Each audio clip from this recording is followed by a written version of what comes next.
भगवान गणेश, तुलसी और दूर्वा की कथा। हिंदू धर्म ग्रंथों के अनुसार भगवान गणेश को भगवान श्री कृष्ण का अवतार बताया गया है और भगवान श्री कृष्ण स्वयं भगवान विष्णु के अवतार है। लेकिन जो तुलसी भगवान विष्णु को अत्यंत प्रिय है, इतनी प्रिय कि भगवान विष्णु के ही एक रूप शालिग्राम का विवाह तक तुलसी से होता है। वही तुलसी भगवान गणेश को अप्रिय है, इतनी अप्रिय कि भगवान गणेश के पूजन में इसका प्रयोग वर्जित है।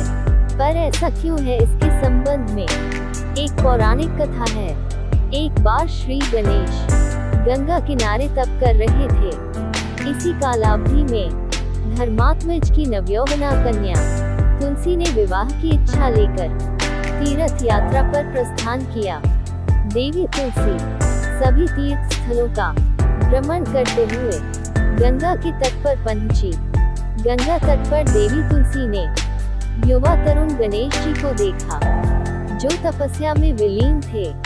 शास्त्रों के अनुसार तपस्या में विलीन गणेश जी रत्न जटित सिंहासन पर विराजमान थे।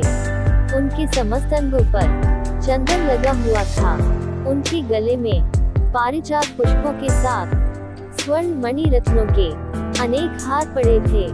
उनके कमर में अत्यंत कोमल रेशम का पीतांबर लिपटा हुआ था। तुलसी श्री गणेश के रूप पर मोहित हो गई और उनके मन में गणेश से विवाह करने की इच्छा जागृत हुई। तुलसी ने विवाह की इच्छा से उनका ध्यान भंग किया। तब भगवान श्री गणेश ने तुलसी द्वारा तप भंग करने को अशुभ बताया और तुलसी की मंशा जानकर स्वयं को ब्रह्मचारी बताकर उसके विवाह प्रस्ताव को नकार दिया। श्री गणेश द्वारा अपने विवाह प्रस्ताव को अस्वीकार कर देने से देवी तुलसी बहुत दुखी हुई और आवेश में आकर उन्होंने श्री गणेश के 2 विवाह होने का शाप दे दिया। इस पर श्री गणेश ने भी तुलसी को शाप दे दिया कि तुम्हारा विवाह एक असुर से होगा। एक राक्षस की पत्नी होने का शाप सुनकर तुलसी ने श्री गणेश से माफी मांगी।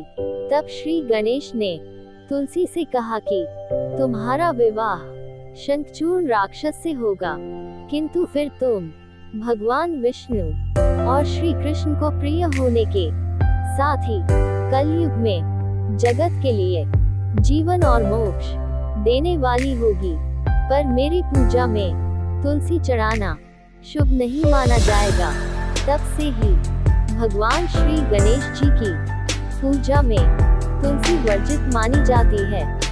गणेश जी और दूर्वा की कथा। हम सभी यह जानते हैं कि श्री गणेश को दूर्वा बहुत प्रिय है। दूर्वा को दूध भी कहा जाता है। यह एक प्रकार की घास होती है जो सिर्फ गणेश पूजन में ही उपयोग में लाई जाती है। आखिर श्री गणेश को क्यों इतनी प्रिय है दूर्वा? इसके पीछे क्या कहानी है? क्यों इसकी 21 गांठें ही श्री गणेश को चढ़ाई जाती है? एक पौराणिक कथा के अनुसार प्राचीन काल में अनलासुर नाम का एक दैत्य था। उसके कोप से स्वर्ग और धरती पर त्राही त्राही मची हुई थी। अनलासुर एक ऐसा दैत्य था जो मुनि ऋषियों और साधारण मनुष्यों को जिंदा निगल जाता था।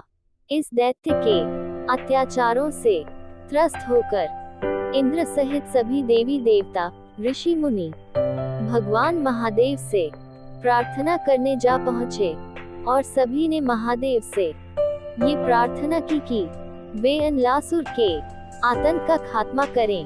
तब महादेव ने समस्त देवी देवताओं तथा ऋषि मुनियों की प्रार्थना सुनकर उनसे कहा कि दैत्य अनलासुर का नाश केवल श्री गणेश ही कर सकते हैं। फिर सबकी प्रार्थना पर श्री गणेश ने अनलासुर को निगल लिया।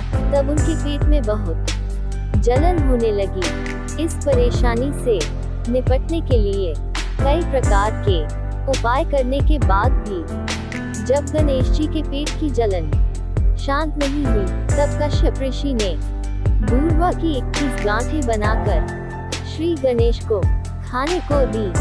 ये दूर्वा श्री गणेश जी ने ग्रहण की, तब कहीं जाकर उनके पेट की जलन शांत हुई। ऐसा माना जाता है कि श्री गणेश को दूर्वा चढ़ाने की परंपरा तभी से आरंभ हुई।